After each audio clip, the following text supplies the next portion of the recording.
Boa noite, Anne. Tudo bom? Boa noite, Eduardo, tudo bem? Tudo tranquilo, né? Tudo tranquilo, e você? Tudo bem, tranquilo. Tá de parabéns aí, viu, por escolher um tema tão importante, né, nas organizações. E aí eu acho que o seu público aí vai adorar, viu? Vai sim. Essa questão é uma questão que é muito interessante, né? Tanto para o trabalhador como para o empregador, né? Na realidade, para ambas as partes, né? E aí Verdade. a gente vai ver com o decorrer algumas questões bem interessantes, viu? Tanto da parte da síndrome de burnout como a parte da ansiedade. Tá de parabéns aí pelo canal, né? Pelo trabalho que você vem fazendo aí, junto aí em Limoeiro, né? Carpina, né? Você é a parte de consultoria, não é isso? A sua empresa, como é que é? Obrigada, Eduardo, primeiramente, né, por aceitar, né, esse momento. Já vimos aí tratando e, graças a Deus, chegou o momento. Então, eu trabalho fazendo consultorias nas empresas, fazendo treinamentos e também fazendo mentorias para pessoa física. Então, o pessoal aí que está precisando de uma recolocação, né, do mercado de trabalho, transição de carreiras, é, fazemos esse up no currículo aí dos colaboradores e de pessoas jovens, principalmente, né, que é o público que mais procura.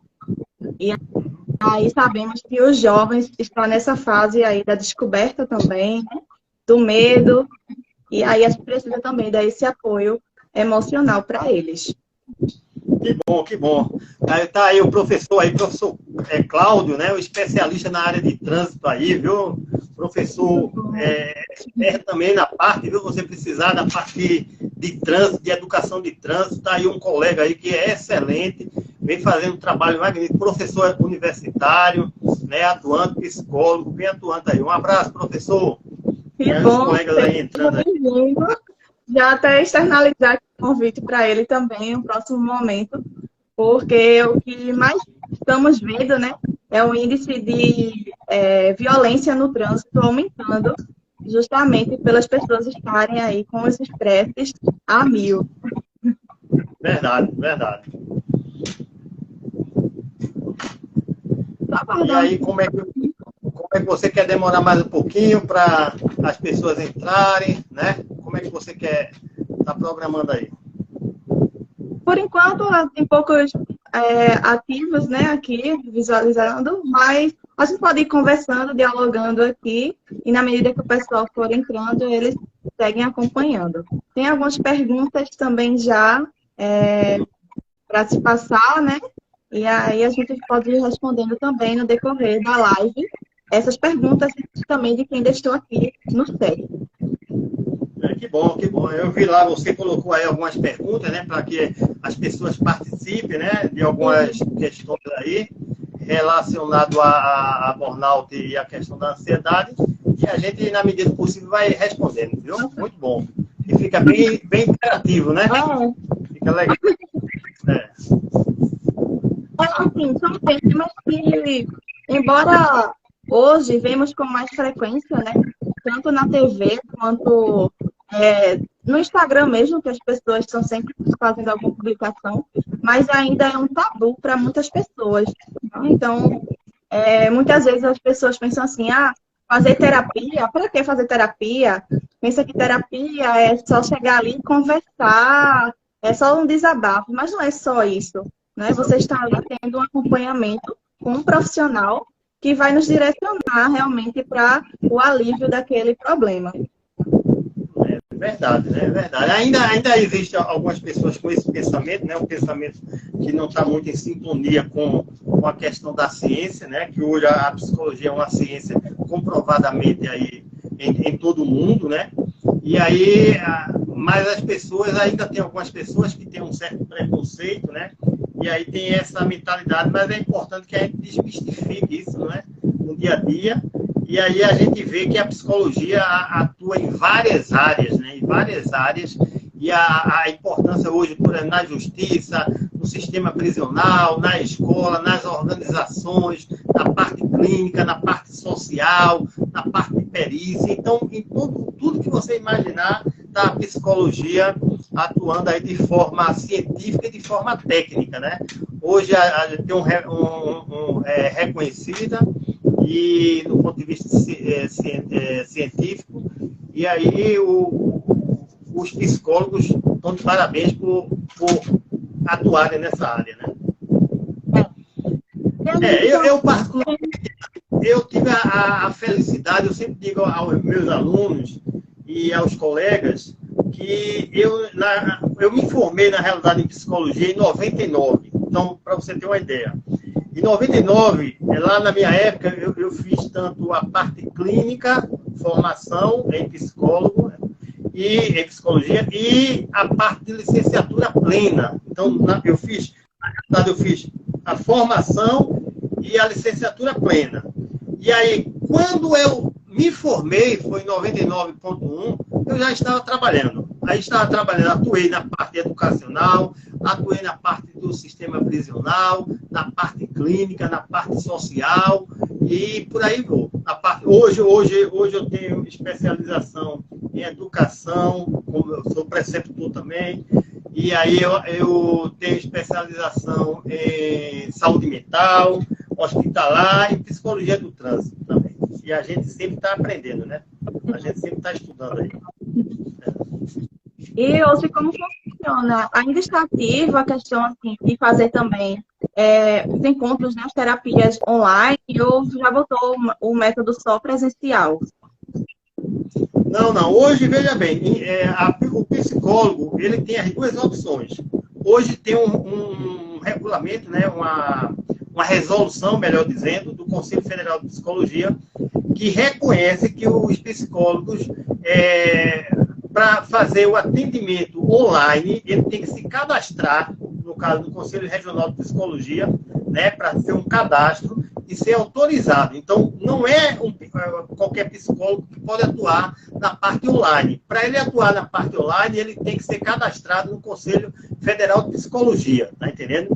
E aí, ele se cadastrando, ele está habilitado a fazer o atendimento online. Então, por exemplo, se uma pessoa quiser contratar algum psicólogo, ele indo lá no Conselho Federal, colocando o nome completo do profissional e o CRP, que é o registro, né, do profissional, ele vai ver aquele profissional que ele está habilitado. Então, em 2011, já foi reconhecido essa prática, né, e o psicólogo tem a opção de tanto presencial como online. Entender? Fazer o atendimento online e presencial. Fica a critério do profissional, mas ele, para fazer o atendimento online, ele tem que estar credenciado ao Conselho Federal de Psicologia na modalidade online. Na modalidade online. Entendeu? Entendi. E falando aí um pouquinho também, né, sobre os desafios que até as empresas ainda estão enfrentando, porque estamos ainda nesse processo pós-pandemia, que ainda não é tão pós assim, né? Ainda estamos nesse cenário. E sabemos que nas empresas as pessoas também voltaram um pouco mais aflitos, o estresse, né, um pouco mais elevado. E como que a gente conseguiria aí contornar uma situação dessa num cenário que sabemos que também tem a questão do trauma que trouxe a pandemia para todos nós, né? É verdade. A pandemia realmente trouxe um aumento muito grande na parte de saúde mental. Então, para você ter uma ideia, por exemplo, principalmente dos jovens e dos adolescentes, o índice foi muito grande em alguns transtornos. E também nos idosos, né? Enfim, em toda a população. Mas predominantemente na parte de criança e adolescente. E principalmente idosos. Então, veja bem, com a pandemia, você vê que as pessoas começaram a desencadear aquelas pessoas que até então não tinham história de problemas emocionais, psicológicos, psiquiátricos, começaram a surgir quadro de ansiedade, quadro de depressão, quadro de síndrome de pânico, crise de pânico, né? Fobias. E aquelas pessoas que já tinham uma história na parte de saúde mental, né? com acompanhamento, agravaram a sua situação, a sua saúde mental. Então, foi necessário eles voltarem, né, para ter uma reavaliação dos profissionais que fazem o acompanhamento, né, muitas vezes, muitos deles também faziam o acompanhamento tanto como psicólogo como psiquiatra, para o profissional avaliar o quadro e, de uma certa forma, orientar na forma técnica que tem que ser avaliado. Mas o índice é muito grande. Hoje, por exemplo, eu trabalho no SUS e a gente ainda vem fazendo os atendimentos daquelas pessoas que tiveram alguns problemas na pandemia, principalmente um quadro de ansiedade e depressão. Depressão e ansiedade são dois problemas de saúde mental que a gente tem um índice muito grande em razão da pandemia e também de outros problemas, né, que vem agravando, né? E assim, algumas pessoas até deixaram algumas perguntas, e uma delas foi saber se a cefaleia e a enxaqueca, elas têm influência na síndrome de Burnout. Não sei se eu estou pronunciando a palavra certa da síndrome, mas pode me corrigir. Não, mas tem gente que chama burnout, outros burnout. Eu prefiro burnout, né? Mas é uma palavra que não é nossa, é uma palavra de origem inglesa, né? Que na realidade ela foi descrita lá na década de 70, né? Na realidade, em 1974, o médico, o psicólogo Herbert, ele mesmo realmente, ele trabalhando, ele começou a ter os sintomas, na realidade, ele teve os critérios, né, a sintomatologia, o sinal e os sintomas de burnout. E aí ele começou a conversar com os colegas, perguntando se os colegas também estavam passando por essa realidade. Os colegas disseram, alguns não, alguns sim, e aí ele foi verificar, ele criou, na realidade, essa nomenclatura, e aí essa síndrome foi descrita por ele. E aí, o que é que acontece? Como você falou, a questão da enxaqueca e da cefaleia são dois sinais e sintomas, veja bem, dois sinais e sintomas que no burnout a gente vai apresentar um quadro sintomático, um quadro físico e um quadro emocional psicológico. Então, por exemplo, dentre esses sintomas que tem, por exemplo, cefaleia, tem diarreia, vamos dizer, exaustão, que é uma das características principais, a exaustão, né? a despersonificação, a insatisfação no ambiente profissional. Então, veja bem, por si só, esses dois sinais e sintomas não, vamos dizer assim, caracteriza o burnout, mas ela é um sinal e sintoma do burnout. Então, ela está dentro dessa sintomatologia. Mas a sintomatologia do burnout é uma sintomatologia mais ampla, tanto do ponto de vista físico, quanto do ponto de vista psicológico. Mas o que seria, vamos dizer, caracteriza a síndrome de burnout? Então, a síndrome de burnout é caracterizada, como eu te falei, por 3 critérios, 3 sinais e sintomas que o profissional não pode deixar escapar, não pode identificar. Né? Se não tiver esses 3 sinais, não seria burnout, seria uma outra patologia, uma outra sintomatologia. Então, por exemplo, eu vou falar da exaustão, tanto é que a síndrome do burnout hoje ela é conhecida como depressão do trabalho, né? A síndrome do profissional, né? Exaustão profissional. Então, ela tem que ter, a pessoa fica exausta, né, do ponto de vista mental, arrasado, né, sem poder raciocinar, memória falha, né, a parte da cognição também mexe com ela. Tem a questão da insatisfação profissional, né, que tem. E tem a questão da despersonificação. Então, a pessoa, você não reconhece aquele colega no ambiente de trabalho. Então, veja bem, para um outro aspecto interessante é que você tem que ver que a síndrome do burnout é uma síndrome que ela tem que ter uma relação no ambiente de trabalho. Ela tem uma relação no ambiente de trabalho, que a gente chama de nexo de causalidade.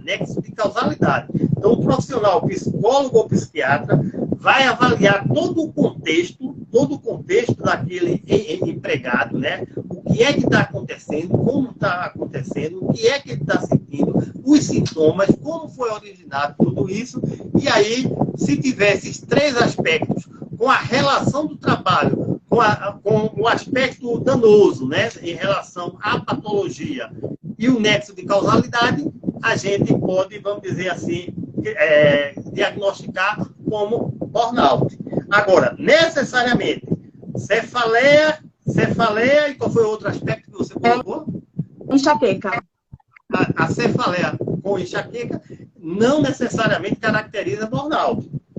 Porque a burnout tem uma sintomatologia mais ampla. Então, eu falei, ele tem aspecto da questão cognitiva, memória, raciocínio, né? Tem o aspecto da relação profissional, da insatisfação profissional, tem o aspecto da despersonificação, a pessoa passa a ter um quadro de irritabilidade, né? De não reconhecer os colegas, a parte comportamental. Então, dentro desse contexto, então, se responder necessariamente cefaleia e enxaqueca caracteriza burnout? Não.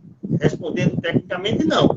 Mas a cefaleia e a enxaqueca está dentro de uma sintomatologia da burnout. Agora, para isso, você tem que ter uma amplitude maior e verificar se dentro desse contexto existem esses três aspectos que eu te coloquei, que é exaustão mental, a questão da insatisfação profissional e da questão da despersonificação daquela pessoa, do empregador. Então, para isso, se caracteriza o burnout.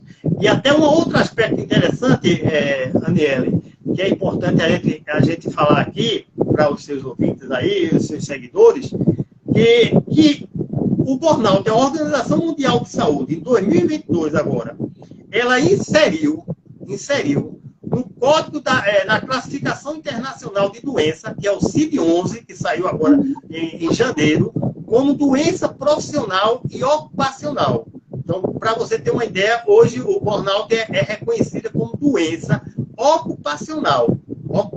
Com isso, dá direito ao empregado a questão caracterizada, se for diagnosticado, como para ele ficar no auxílio-doença. Né? E no auxílio-doença, se for caracterizado o burnout, como a parte do auxílio-doença acidentário. Entendeu? Entendi. E como a gente poderia aconselhar aqui empregadores que estão acompanhando nossa live, para que não deixem, né, os seus colaboradores chegarem, né, a esse estágio? Embora sabemos que existe toda uma pressão, né, para correr contra o tempo, porque a pandemia paralisou empresas, então alguns estão aí também pressionando muito os colaboradores e a gente sabe que o resultado final será esse. É muito importante essa sua pergunta aí, Ana, que você fez, porque hoje as pessoas também, de uma certa forma, tem algumas empresas, algumas organizações que estão saindo da frente, de valorizar o ser humano, né? De uma certa forma, verificando, vamos dizer, cuidando da saúde mental e da saúde física do seu colaborador.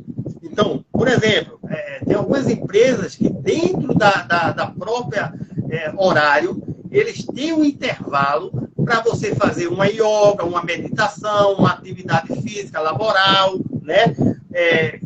Traz alguns profissionais para fazer um trabalho preventivo na saúde mental, na saúde física do seu trabalhador, de forma periódica, né? De uma certa forma, tem um ambiente harmonioso para o seu trabalhador, criando ambiente mais, vamos dizer, alegre, né?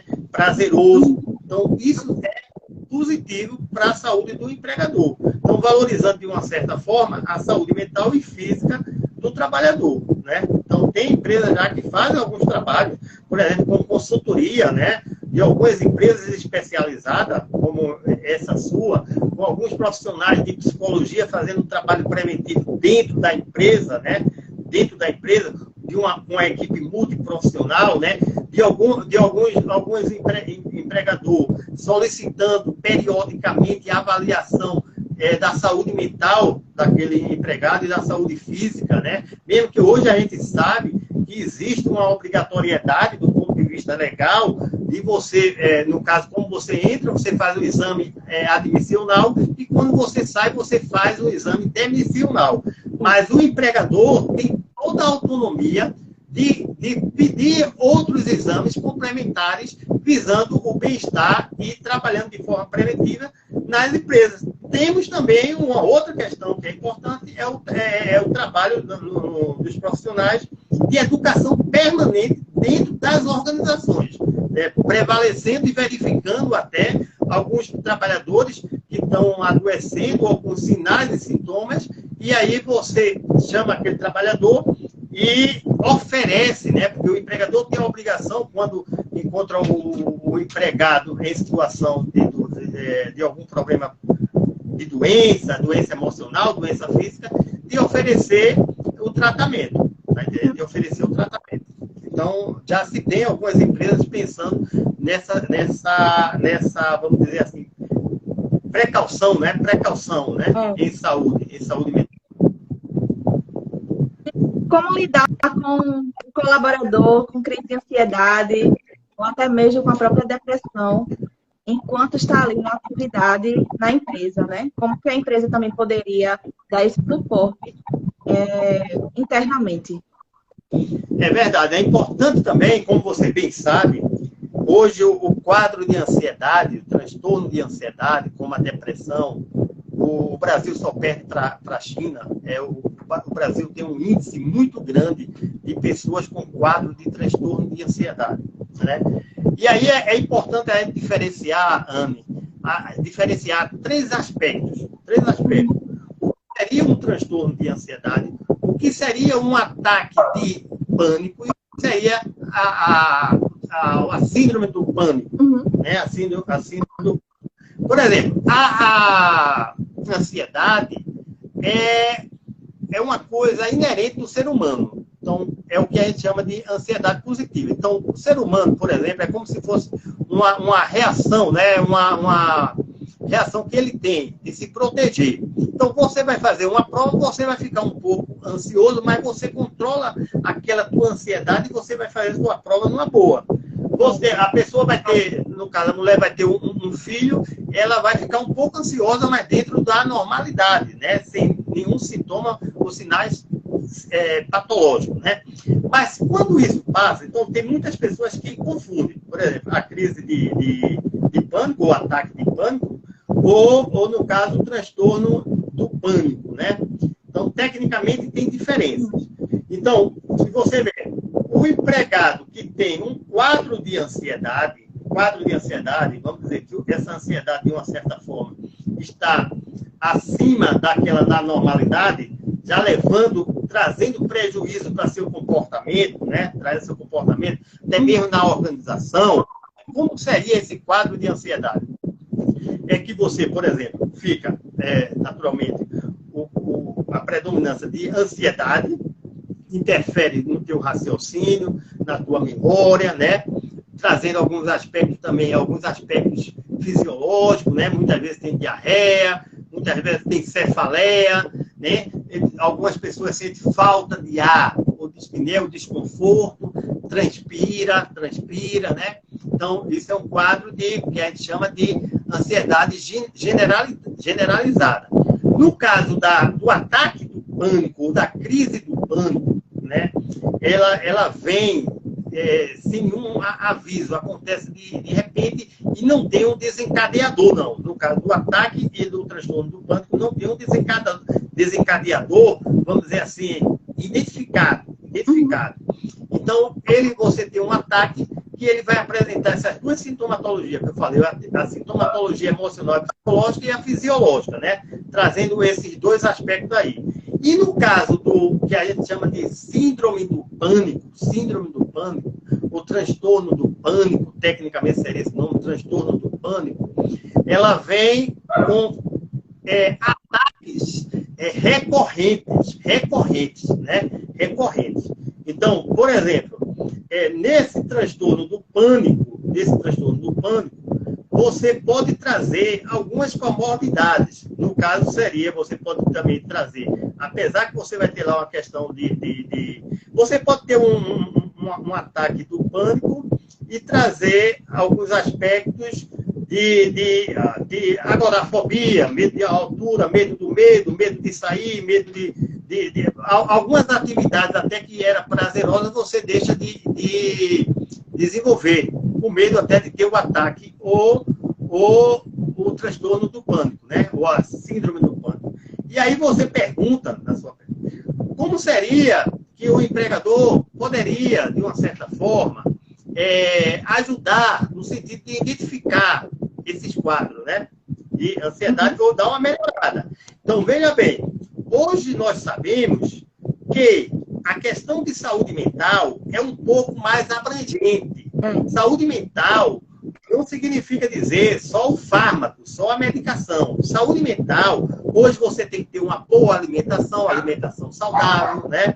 Você tem que caminhar, você tem que pedalar, você tem que meditar, né? Hoje até existe aí nos canais, hoje tem uma meditação que a gente chama de meditação guiada. E aí você pode começar com 5, com 10, com 25, que te ajuda muito. Então, dentro da empresa, ele, com esse trabalho desses profissionais, de um trabalho preventivo, de identificar quem são esses profissionais ansiosos, com algumas crises recorrentes, pode ajudar oferecendo tratamento, oferecendo uma prevenção dentro da empresa. Então, isso seria muito importante. Então, por exemplo, o trabalho respiratório é importante? É muito importante. O trabalho de meditação é importante? É muito importante. Né? Ginástica laboral é importante? É muito importante nesse sentido. Então, são algumas coisas que podem te ajudar nessa questão de você, vamos dizer, saber lidar com o seu quadro de ansiedade ou na sua crise de pânico. Então são algumas possibilidades, né? Eu já ouvi também falar, inclusive, porque eu também faço terapia, e que existem os movimentos que a gente consegue fazer com a mão, que alivia, não é, a pressão da ansiedade. Você poderia mostrar aqui para o pessoal como eles poderiam fazer em uma situação dessa? Tem algumas pessoas, algumas que a gente chama de terapias alternativas ou terapias complementares, né? Que, vamos dizer assim, facilita todo esse aspecto, né? Hoje também tem a auriculoterapia, né? Trabalhando alguns pontos na sua orelha, né? Que alguns pontos identificadores do quadro de ansiedade. Então, tem pessoas que trabalham tanto a questão da mão, trabalhando a questão da mão, até tanto como a questão dos pés, né? Então, em algumas massagens e alguns pontos específicos para que, vamos dizer, identificando aonde é que você sente a dor, se é uma cefaleia, se é uma diarreia. Então, vamos fazer algumas massagens. Tem outros também, alguns profissionais da terapia complementar, que trabalham com massagem com alguns óleos essenciais, que também, vamos dizer, facilita a questão da técnica para controlar essa ansiedade. Tem algumas pessoas até que, algumas nutricionistas também na área, que trabalham algumas questões de algumas alimentações que podem, de uma certa forma, ajudar no quadro de ansiedade. Então, para você ver, e algumas outras que trabalham até também com algum chá, né, para você trabalhar essa questão da sua ansiedade. Hoje, por exemplo, Anne, a gente tem uma coisa que é reconhecida, que a gente conhece como biomassa, que na realidade é a massa da banana. A massa da banana tem uma substância que ela vai ativar o hormônio do prazer, serotonina, né? Então, muitas vezes, o que é que as pessoas mandam? Fazer aquela massa no liquidificador, pega 6 bananas verdes, coloca dentro de uma panela de pressão com água mais alta, ela submissa, né? As águas, deixa por 10 minutos ali, depois tira, ela está toda madurinha, você tira aquela massa, bota dentro do liquidificador, bota um pouquinho de água, faz uma massa, bota para gelar, fazer os cubos de gelo, Quando você quer tomar uma sopa, você bota uma, quando quer tomar um suco, você coloca uma, ou muitas vezes alguém orienta até a questão de algum chá. Por exemplo, um chá que é importante, o chá do limão com a folha de louro também é importante, né? Você bota lá para ferver, bota a folha de louro e bota 2 limões do suco do limão. E aí tem várias alternativas, várias técnicas complementares que as pessoas utilizam desse, né? Então, meditação, questão do toque, da massagem da mão, massagem do pé, e por aí vai para ajudar a questão, quem tem essa questão da ansiedade, né? E agora é mais uma pergunta. Como fazer aí para auxiliar, né, no controle do estresse os trabalhadores que estão diariamente lidando na direção, né? Então, o trânsito, e ainda lidando com passageiros, né? Isso aí pode ser voltado até aos motoristas de ônibus, que nós vemos frequentes, mas também ao trabalhador que vai sozinho ali, representantes, né, comerciais, que estão nessa correria de bater meta no trânsito, estresse, atrasos. Como a gente poderia aí auxiliar, né, com as técnicas que aliviem esse estresse naquele momento ali no trânsito? É importante assim, Anne. Veja bem, hoje você sabe que a questão da ansiedade, a ansiedade tem como origem questão genética, questão ambiental e questão psicossocial. Então, esse conjunto, a pessoa tendo uma predisposição, é possível desencadear um quadro de ansiedade. E aí, hoje, a gente sabe também que a exigência é muito grande. E nosso trânsito daqui é um trânsito muito caótico, né? E as pessoas também, além, tem a questão da educação no trânsito, né? Que, de uma certa forma, deixa a desejar. Então, por ter esse conjunto aí de agravante, vamos dizer, de estressante, né? De estressante, de aspectos estressores. Você hoje tem que ter, por exemplo, tem aquelas pessoas que vai depender de pessoa para pessoa, o que a gente chama de resiliência. Então, tem pessoas que têm um maior controle, sabem lidar de forma melhor do que outras pessoas, tá entendendo? Saber lidar com essa situação, uma situação, vamos dizer assim, que cria o estresse. Então, naturalmente, como é que a gente poderia fazer para a gente melhorar essa nossa saúde mental, principalmente quem é motorista? Então, eu sempre digo o seguinte, é importante você fazer aquilo que você gosta e tem prazer. Por exemplo, a questão que eu te falei, de pedalar, fazer alguma atividade física, né? Ler bons livros, ir numa praça, sair com a família. Então, ter um minuto de meditação, de reflexões, né? De se descansar, de dormir muito bem. Por exemplo, a questão do sono, Anne, é uma questão também que traz uma série de outros aspectos. Então, aquela pessoa, hoje a gente tem uma coisa chamada de higiene do sono. Então, aquela pessoa que não tem uma boa higiene do sono, posteriormente, ela pode trazer alguns problemas em saúde mental, principalmente na questão da ansiedade. Então, dormir bem hoje, se alimentar bem, fazer atividade física, são pressupostos importantes para cuidar da sua ansiedade.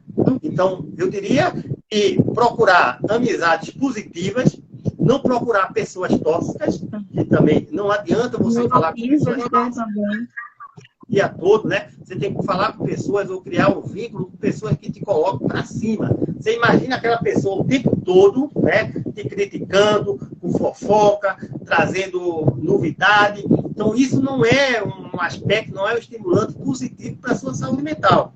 Saúde mental, você tem que ter prazer, uma noite de sono muito favorável, harmonia com sua família, né? Ler um bom livro, né? Pedalar. E aí você vai melhorar e vai cuidar da sua saúde mental.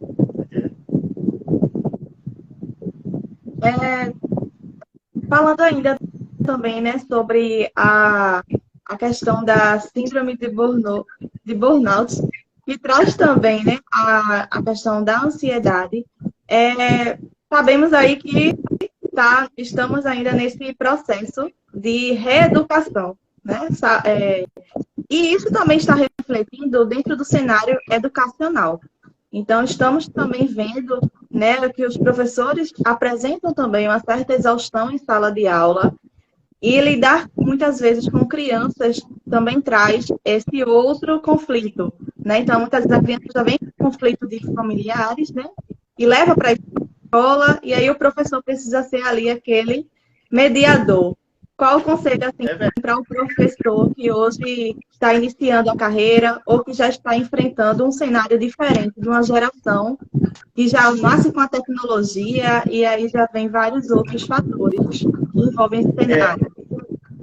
Aniele, veja bem, muito importante essa sua colocação. Então, aí você falou dos educadores, dos professores. Então, veja bem, essa categoria, essa classe, são classes, né, que, de uma certa forma, tem uma predisposição, né, tanto para síndrome de burnout, como para algumas doenças psiquiátricas. E alguns outros profissionais que eu vou te falar aqui.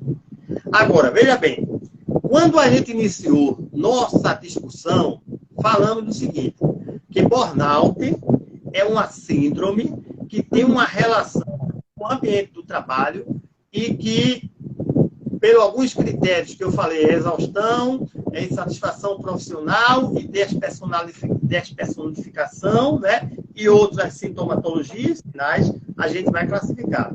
Agora, falei também que, agora em 2022, ela foi inserida no CID-10, classificação das doenças internacionais, né? Ela é vista como uma doença ocupacional, e ela dá direito ao auxílio-doença, né?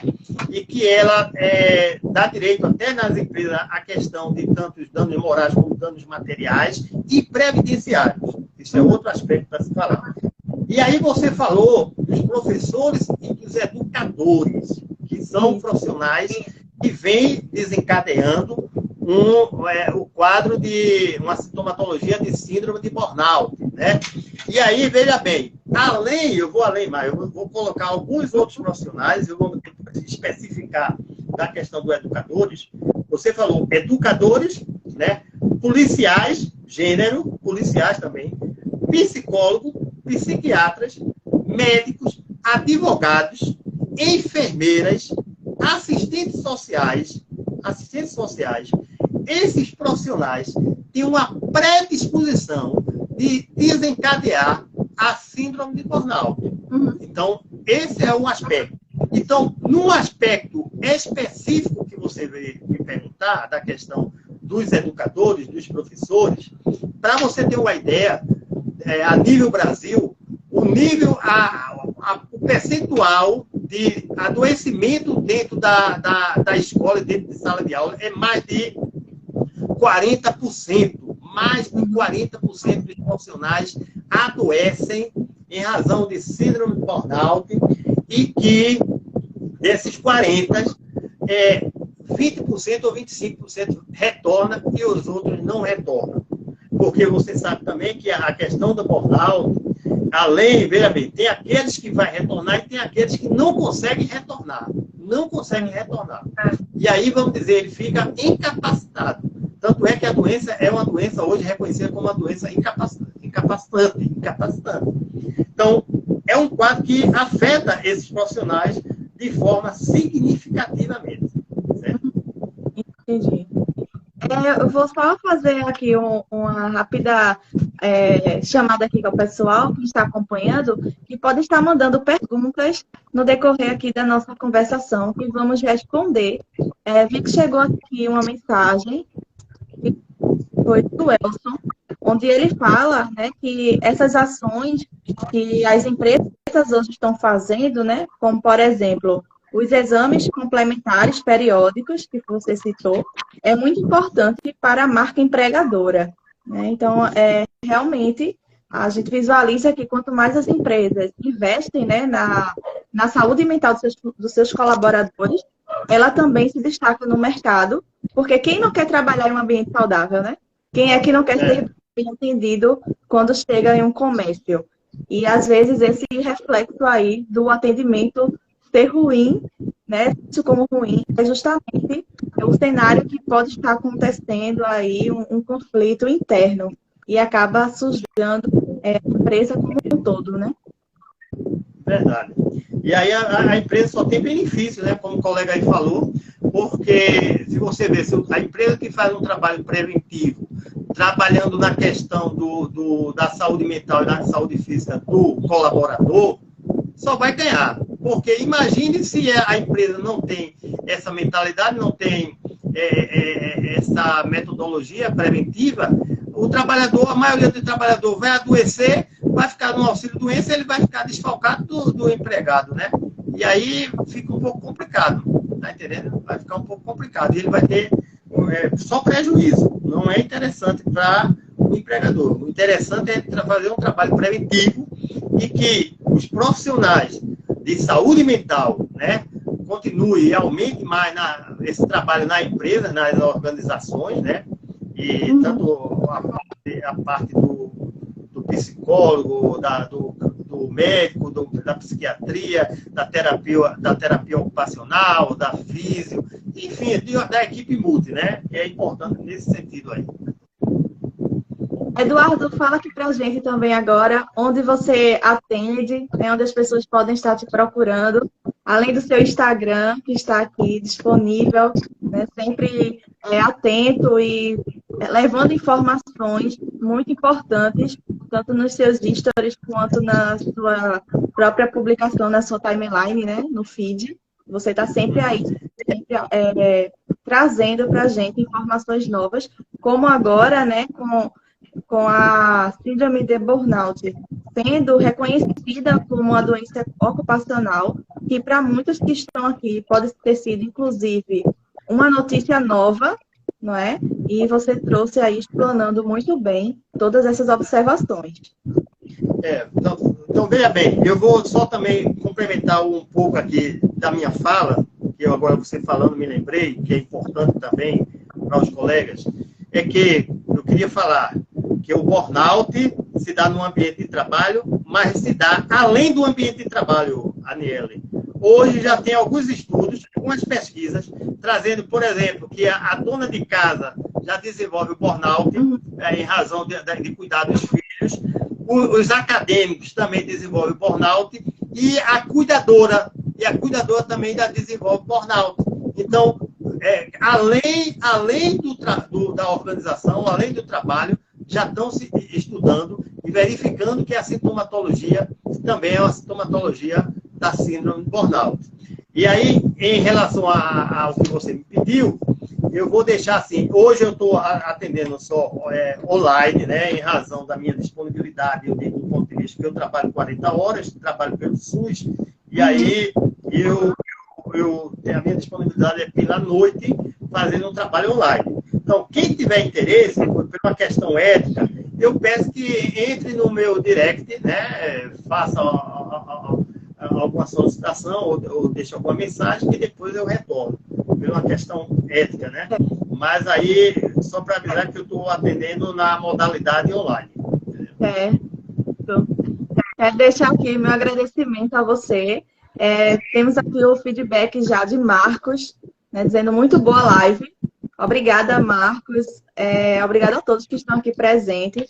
Obrigada a você, Eduardo, pela sua disponibilidade, por trazer as informações dessa forma tão leve, né, e bem objetiva também, esclarecendo aí vários pontos que também são confusos, né, porque a gente que não conhece, que não está estudando a psicologia, acho que você traz dando um entendimento melhor, principalmente para nós que estamos dentro das organizações, seja como colaborador, né, ou empregador.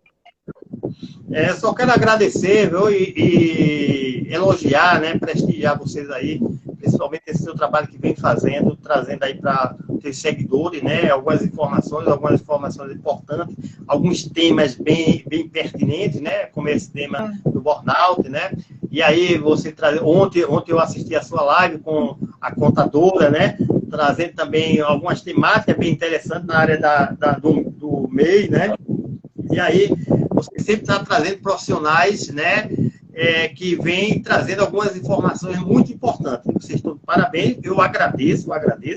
Estou à disposição para qualquer convite, né? E para mim foi um prazer grande participar da sua live e participar com você, viu? Participar com você como mediadora, para mim foi um prazer enorme, viu? Enorme, viu? Satisfação e gratidão. Nada, gratidão. Obrigado. Obrigada a você, Eduardo. E até a próxima. Espero que seja em breve, né? Que possamos trazer aí mais um tema que é ainda um tabu, né? Para todos nós. Chegou aqui mais um feedback. Amei as informações sobre chás para ansiedade. A Fábio mandou. Terapia. Parabéns para vocês pela live. Muito boa. Sempre tirando dúvidas. Muito obrigada, Fábio. E até a próxima. Estaremos aqui trazendo mais informações e auxiliando todos vocês que estão principalmente à procura de novas oportunidades. Daniele, um abraço, um beijo, tchau. Um abraço, caiu aqui. Tchau.